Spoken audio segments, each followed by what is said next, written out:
This video is in HD because I need my phone to read off of because it's about my bucket list. I got really scared of dying. A close member of my family died, my Uncle Tim, and I suddenly realised that, oh my god, I'm going to die one day. You really shouldn't have an existential crisis at the age of 10, but I had one anyway, so I started off my bucket list. Some of them I've managed to do already, and some of them are a little bit general, but bear with me. Number 1, swim with dolphins. I have never swum with dolphins, and they were my favourite animal when I was about 7, so yeah, dolphins, swimming with them, that'll be fun. Go to LA is on my list, because I've heard so many wonderful stories about my friends going to LA and having a great time. I wouldn't want to live there because of reasons, but I think it'd be nice to visit. Go to a poor country and do something good. I went to Africa last year, to Tanzania, and I helped build a new classroom for a school in a town called Moshi, which is North Tanzania, kind of near Kenya. The next one's push myself to the limit. That's just a general rule in life for me. Again, in Tanzania, I climbed a mountain called Meru, which I believe is the second highest in Africa. Visit a place of religious importance. Personally, I'm an atheist. I really enjoy going to places of religious worship that are particularly architecturally beautiful. I went to St Patrick's Cathedral when I went to New York, and I've been to the Sacré-Cœur in Paris. I've also been to the Notre Dame in Paris. I'd love to go and visit a Buddhist temple one day, possibly in Thailand or Burma or somewhere like that.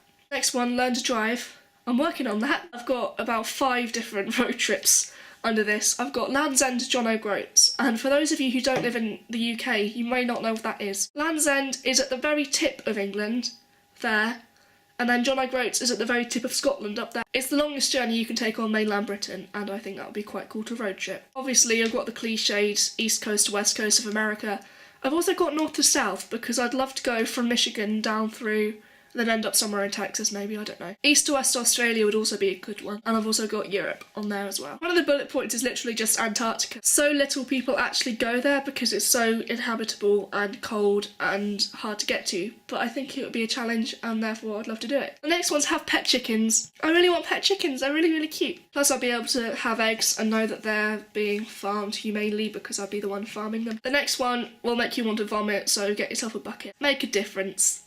I don't think there's much point in going around in life if you don't at least try and make a small difference, whether that's to someone else's life, whether that's to a community, whether that's even to your own life. The last thing on my list is being in front of a film camera. Last year I went to Reading Festival, saw a band called Theme Park, and I thought they were quite cool, so I decided to follow them on the internet. They then put out an open casting call to be in this new music video for their song 2 Hours. I was one of the 10 that got selected, so that was good. You can only see this much of me in the actual film, but it took about 3 hours to do one scene. There are probably some things I've missed off my bucket list, but right now I can't really think